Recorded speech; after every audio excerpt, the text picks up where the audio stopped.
మరి 2 ఏళ్ళైంది కాంగ్రెస్ ప్రభుత్వం వచ్చి. మీరు ఆలోచించాలని చెప్పి నేను కోరుతా ఉన్నా. దయచేసి ఆలోచించండి. 2 ఏళ్ల ఈ కాంగ్రెస్ ప్రభుత్వంలో రేవంత్ రెడ్డి గారు ముఖ్యమంత్రి అయిన తర్వాత ఎవరికైనా మంచి జరిగిందా ఆలోచించండి.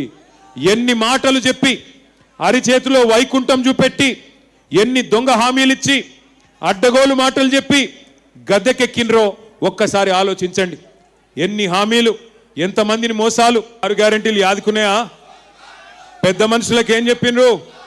పెద్ద మనుషులకు కేసీఆర్ గారు 2000 పెన్షన్ ఇస్తే నేను 4000 ఇస్తా అని చెప్పిండు. వచ్చిందా 4000 పెన్షను? కొద్ది గట్టిగా చెప్పాలా, వచ్చిందా లేదా? ఆ వెనకాల ఉన్న వాళ్ళు చెప్పట్లేదు. పెన్షన్ వస్తుందా?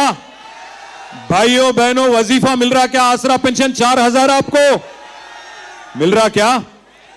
మహిళలకు చెప్పినారు 2,500 ఇస్తా నేను నెలకి. ప్రతి మహిళకి 18 ఏళ్ళు నిండిన ఆడబిడ్డకి నెలకు 2,500 ఇస్తా అని చెప్పిండు. వచ్చిందా ఒక్క ఆడబిడ్డ కన్నా? వచ్చిందా? కొద్ది గట్టిగా చెప్పాలా, వచ్చిందా రాలేదా? ఒక్కరికన్నా వచ్చిందా? అత్తకు 4000, కోడలకు 2,500 అన్నాడా? ఇక 2,500 ఇస్తలేడు కానీ 1,00,00,000 మందిని కోటీశ్వర్లను చేస్తాడట. 1,00,00,000 మందిని కోటీశ్వర్లు. ఏది ఆడపిల్లల్ని? ఎవరన్నా ఇక్కడ కోటీశ్వర్లు అయిన వాళ్ళు ఉన్నారా? ఆడబిడ్డలు